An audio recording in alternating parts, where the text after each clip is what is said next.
Merci, chers camarades. Cher Premier secrétaire, cher Olivier, mes chers camarades, permettez-moi de saluer en premier lieu les camarades de Villeurbanne et du Rhône qui nous accueillent. J'adresse également mes amitiés de maire socialiste de la ville voisine de Vaux-en-Velin à mon collègue maire Cédric Van Stevendel qui nous accueillait ce matin.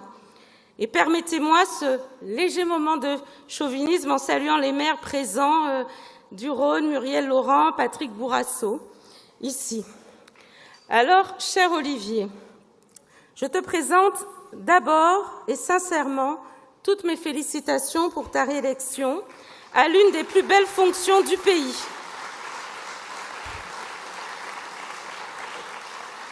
L'une des plus belles fonctions du pays, celle de premier secrétaire de notre parti socialiste. Il te revient la très belle responsabilité de construire avec les militantes et les militants les conditions d'un chemin d'espérance pour les Françaises et pour les Français.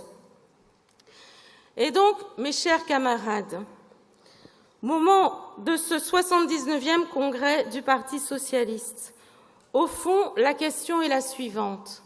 Croyons-nous en nous-mêmes?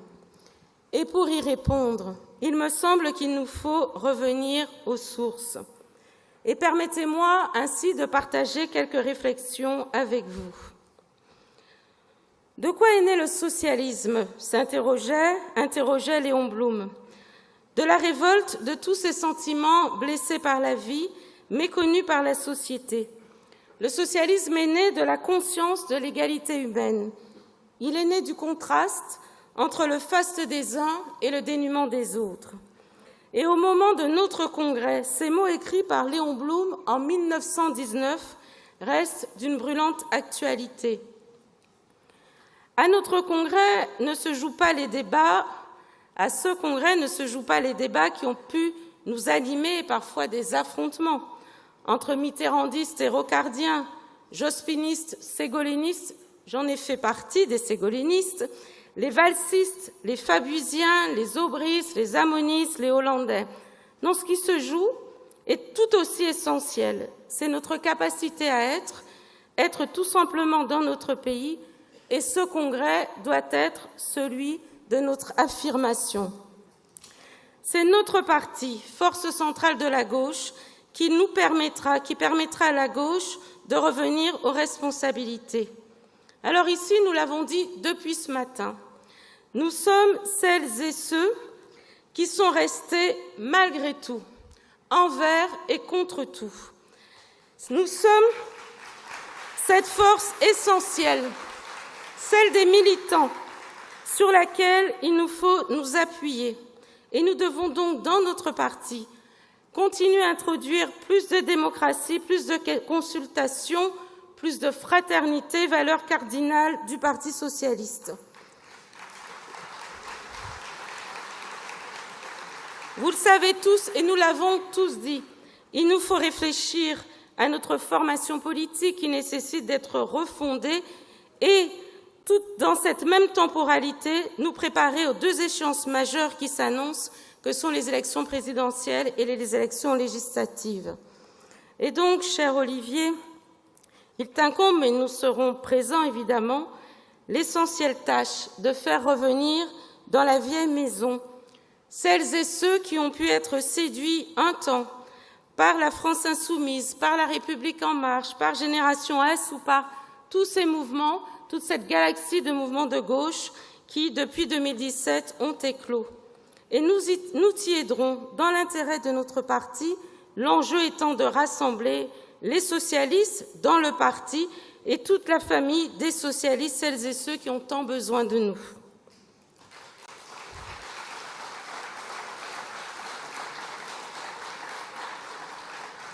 Les tensions et les crispations dans notre pays sont exacerbées, et donc il y a besoin de nous, des socialistes. Exacerbées par la pandémie, évidemment, mais exacerbées plus que tout par les peurs qui semblent animer nos vies. Peur de la maladie en période de Covid-19, peur que nos enfants aient un avenir rabougri, peur de l'altérité, peur de notre rapport et du rapport de notre pays au reste du monde. Et vous le savez comme moi, les temps de bouleversement et d'incertitude sont propices partout, aux dérives populistes en tout genre et au repli. Jamais, jamais nous ne nous sommes autant interrogés sur ce que nous étions, sur notre histoire, sur finalement d'où nous venions, nos racines. Et il suffit de constater la multiplication des arbres généalogiques que font les Françaises et Françaises, qui traduisent l'impérieux besoin de savoir ce que nous sommes, de parler des questions si fondamentales d'identité dans notre intimité familiale, car en réalité le monde est un ensemble qui nous effraie. Les bouleversements du monde nous ont effrayés. Alors, si nous revenons un petit peu sur notre passé récent, nous avons, au lendemain de la Seconde Guerre mondiale, au travers du programme du Conseil national de la résistance, élaboré par les mouvements de résistance, les forces politiques, syndicales et associatives, structuré dans notre pays le principe d'un État-providence. Ainsi, pendant tout le XXe siècle, s'est constituée l'évidence qu'était garantie l'égalité de traitement de tous nos concitoyens, garantissant l'égal accès aux droits. L'arrivée de la gauche aux responsabilités en 1981 avec François Mitterrand, en donnant de nouveaux droits, a conforté la conviction que l'État pouvait et devait tout réguler. Enfin, ma génération a grandi avec une confiance accordée au progrès. Le progrès qu'on l'accompagne, le progrès que l'on regarde, mais le progrès comme vecteur d'émancipation pour les hommes et pour les femmes. Et donc, dans la période où la nôtre, dans laquelle la France vit une crise sociale, économique, politique, sociétale majeure, nous devons assumer d'être un parti progressiste. La cohésion de notre République est fragilisée de jour en jour. Des forces de régression sont à l'œuvre, des formes parfois séditieuses se développent. Et la défiance des citoyens à l'égard des élus, des autorités, des journalistes, bref, de tout ce que l'on considère comme un pouvoir s'accroît. Ainsi, l'abstention dramatique dans les élections que nous venons de vivre, y compris d'ailleurs les élections municipales, doit se lire à cette aune. Nous ne voyons plus en quoi l'action publique change la vie. Et comment, chers camarades, comment dans notre pays, dans lequel nous avons une expression des droits que nous avons voulu la plus aboutie possible, chacun est convaincu que les droits acquis de son voisin lui enlèvent quelque chose? Comment avons-nous pu laisser le mot social être connoté aussi négativement? Comment peut-on, dans une société dans laquelle chacun sait désormais lire, écrire, compter, c'est la grande conquête des socialistes, tous les enfants à l'école le plus longtemps possible, comment peut-on, dans notre société aujourd'hui, laisser progresser les théories complotistes ou obscurantistes, comme si l'afflux d'informations restreignait dans le pays de Descartes et de Voltaire la capacité de l'esprit critique? Qui ne voit que la raison, qui est notre boussole, nous, héritiers des Lumières, est dangereusement mise en cause dans le siècle qui vient? Que répondrons-nous aux formes de séparatisme qui frappent notre pays et sur laquelle surfe parfois l'extrême gauche sur un mode compassionnel et paternaliste? Comment répondre à celles et ceux qui se sentent écartés, stigmatisés? Que dois-je répondre aux jeunes qui, dans nos quartiers populaires, à qui nous avons parfois offert si peu de perspectives que leur seul horizon est de trouver un boulot, n'importe lequel, et seulement à la mairie? Que devons-nous dire à celles et ceux qui sont convaincus que notre pays ne les aime pas? Comment analyser ces phénomènes des gilets jaunes, des protestations contre les vaccins? Comment ne pas être frappé par la situation des Outre-mer? Comment sommes-nous à connaître la situation de médecins sous protection policière car ils prônent la vaccination? Comment ne pas voir enfin qu'une partie des agents de notre service public, enseignants, policiers, territoriaux, sont en quête de sens? Chers camarades, vous voyez bien la gravité des questions et des sujets que nous devons affronter. Et la situation politique n'échappe pas à ce contexte délétère. La majorité parlementaire est en panne et veut séduire la droite. Elle a enterré les quelques promesses sociales de la campagne électorale du président de la République. La droite se radicalise, nous l'avons vu dans nos régions, dans cette région Auvergne-Rhône-Alpes, et est tentée par une forte inclination identitaire et glisse parfois vers l'extrême droite. Une extrême droite dont on voit qu'elle est encore très soutenue dans les sondages d'opinion. L'extrême gauche adopte des postures anti-système ambiguës. Et à Europe Écologie Les Verts, certains sont enclins à faire passer les enjeux environnementaux et climatiques avant la justice sociale, en écartant la notion de progrès Ils passent parfois outre les étapes nécessaires d'une transition réussie. Et pourtant, nos concitoyens sont bien là, présents. Ils multiplient les actions de solidarité, nous l'avons vu pendant la pandémie. Notre jeunesse, qui vient de vivre une année et demie difficile, a accepté sans rechigner de mettre entre parenthèses sa vie pour préserver celle des plus fragiles. Et nous l'avons vu se mobiliser dans toutes nos villes, dans tous nos territoires pendant la pandémie. Nous l'avons vu aussi, notre jeunesse, marcher pour le climat. Et il me semble que nous avons une obligation aussi, c'est leur redonner les moyens d'une organisation, d'une autonomie, d'une capacité d'être au Parti socialiste.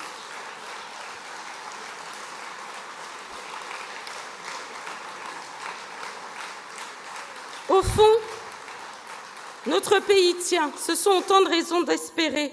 Et notre service public a tenu, enseignants, policiers, soignants, territoriaux ont fait montre de leur capacité à s'adapter. Nous l'avons éprouvé le plus durement pendant la période des attentats, période pendant laquelle, et sous le quinquennat précédent, pendant un temps, nous avons pu craindre que notre pays ne se délite. Et donc, chers camarades, il nous revient à nous les socialistes, d'unifier le pays en lui donnant un projet, évidemment, mais plus qu'un projet, une explication et une vision du monde. Nous devons tracer un chemin. Et donc doit arriver le temps du sursaut. Le socialisme, qui est notre idéal et notre espoir, s'il est réinventé, reste notre horizon et notre combat. Le socialisme doit déployer de nouveau fièrement son drapeau. Vous le savez, le socialisme, c'est la justice. Le socialisme, c'est la raison en acte. Et donc, notre gauche responsable et républicaine doit prendre la tête du combat pour la laïcité, pour la tolérance, pour l'enseignement, contre les tenants de développement séparés. Qui ne voit aussi bien que la justice sociale, une fois les illusions libérales dissipées, sera la grande exigence du siècle qui vient. Sans elle, sans cette justice sociale, la terrible crise que nous traversons conduira à la relégation des faibles et des réprouvés dans une société angoissée, minée par les conflits. Sans notre gauche, sans notre socialisme, le capitalisme mondial numérisé, individualisé, tout de fluidité financière, de compétition à outrance et de contrôle social pérennisera la souffrance des peuples. Sans nous, sans la gauche responsable, la crise démocratique faite d'abstention, de défiance ou de réaction extrême ne cessera de s'approfondir. De plus en plus, les Français semblent convaincus de l'impuissance des élus et le risque existe qu'ils demandent un régime autoritaire, un régime capable à leurs yeux de régler les problèmes. Telle est la demande en réalité que nous rencontrons, nous engagés dans les associations, les syndicats, nous les élus, nous les militants de terrain. Or, chers camarades, la justice sociale, notre affaire, et donc au nouveau capitalisme, nous devons opposer un nouveau socialisme qui relance sur la base de son héritage celui des Lumières, de la raison et de la fraternité, qui relance le combat féministe, le combat pour l'égalité, l'écologie, la laïcité, la citoyenneté et la liberté.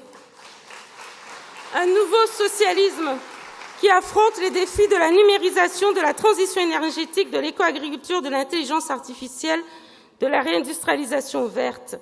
Un nouveau socialisme qui apporte une réponse construite, fondée sur nos valeurs, aux questions posées que nous posent les Français sur notre capacité à vivre ensemble. Nous voilà tels qu'en nous-mêmes, nous les socialistes, nous qui avons été si souvent espérés et qui aujourd'hui suscitons une forme d'indifférence.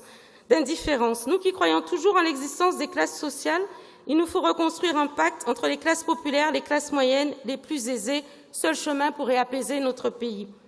Parce que notre histoire nous oblige, nous devons retrouver l'attention des Françaises et des Français, et pour cela, nous devons faire nôtre les mots de Jean Jaurès. Le courage, c'est de chercher la vérité et de la dire. Et donc, mes camarades, je vous propose quelques pistes de contribution à notre réflexion. Nous devons poursuivre l'approfondissement du projet des socialistes et son appropriation par l'ensemble de notre famille. Nous devons retrouver notre identité internationaliste. Réaffirmons nos valeurs européennes. À un moment en Europe, certains gouvernements remettent en question le droit des femmes. Prélude, l'histoire nous l'a appris, à la régression des droits tout court. La gauche gagne, nous l'avons entendu tout à l'heure, des élections en Europe.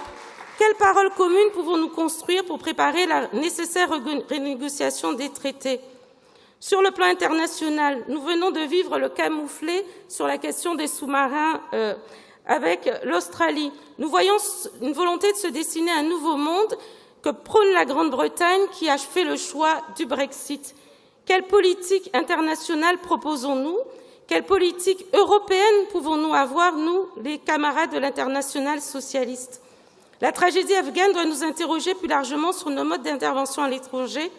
Quelle sera notre ligne? Enfin, nous devons clarifier tous les débats lorsque nous parlons d'international et de relations avec les autres pays sur les questions d'immigration. Nous avons parlé de régulation, nous avons eu parfois des phrases incantatoires. Moi, je suis maire d'une ville populaire qui a toute l'histoire du monde et je vois bien nos capacités à accueillir, à accompagner, mais aussi la capacité que doit avoir notre pays d'avoir une réponse à l'échelle européenne. Mes chers camarades, les combats de la laïcité et de la République sont les nôtres. Ne nous les laissons pas récupérer.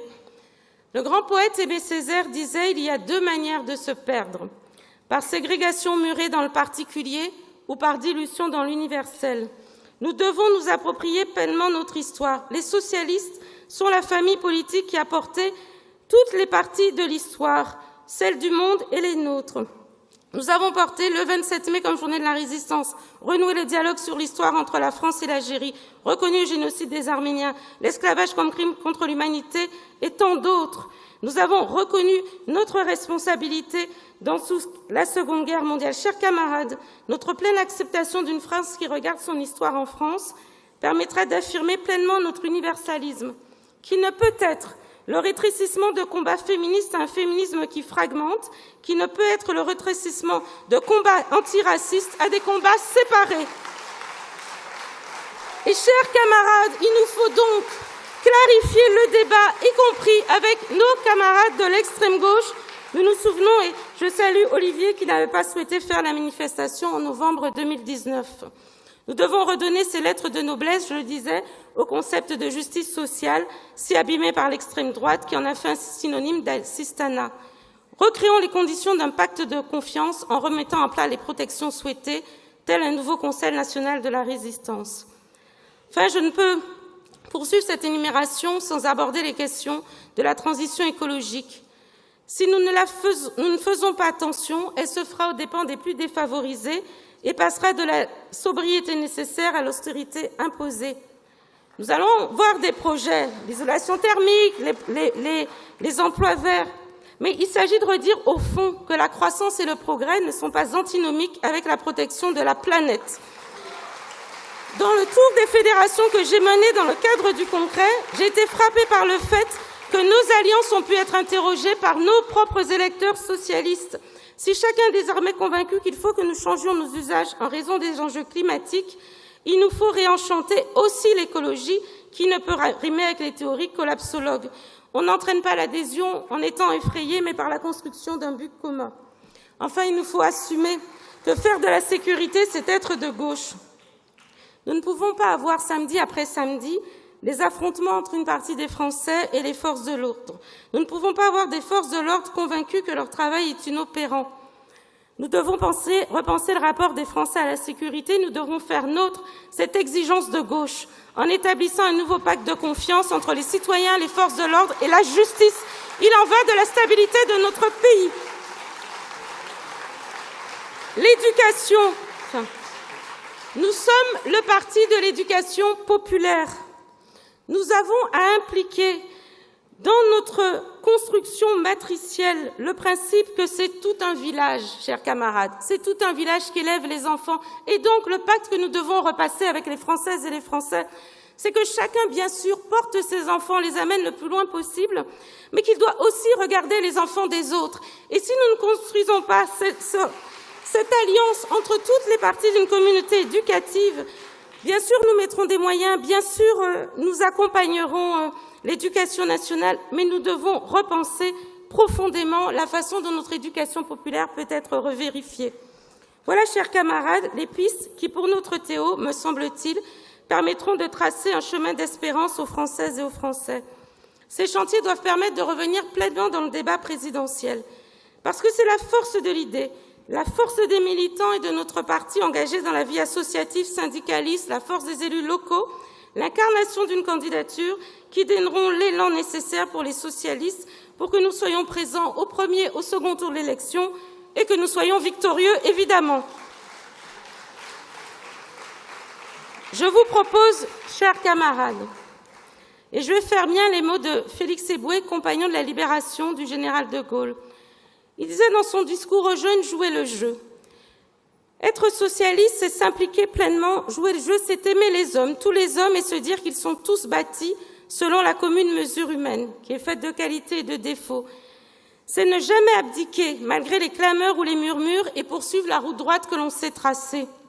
Et donc aujourd'hui, nous, les militantes et les militants du Parti socialiste, du texte d'orientation dont j'ai l'honneur d'être la première socialiste, debout les socialistes pour le renouveau, nous serons présents à chaque échelon, dans les instances des sections, des fédérations, au niveau national, pour porter la flamme socialiste. Et nous travaillerons sans relâche au nécessaire rassemblement des socialistes, au-delà de nos militants encartés. Mes chers camarades, j'assume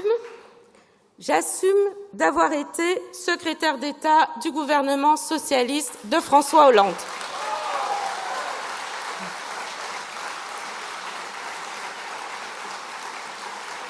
Et même si certains en ont eu peut-être l'envie, nous ne sommes pas tous partis du Parti socialiste. Nous sommes encore là, les anciens députés, les anciens sénateurs, les anciens ministres, nous sommes encore là, nous les militants, ceux venus du congrès d'Épinay, ceux venus de la SFIO, ceux qui sont rentrés au Parti socialiste en 2017 au creux de la vague. Et nous avons, nous tous, tout à assumer. Et moi, je vous le dis, nous, les porteurs du texte d'orientation Debout les socialistes, nous assumons tout, toute l'histoire de notre parti, nos conquêtes sociales, sociétales, économiques, écologiques, nos erreurs et nos réussites. Nous assumons tout.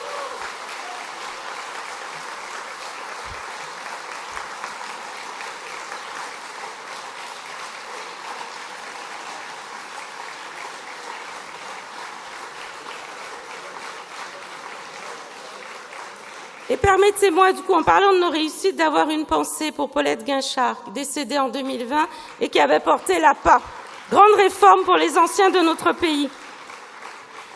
Nous, les porteurs de notre théo, nous les socialistes, évidemment, nous répondrons présents dans cette grande famille pour celles et ceux qui n'ont que nos combats pour les défendre depuis plus de 100 ans, même si la tâche est rude et même si la route est difficile.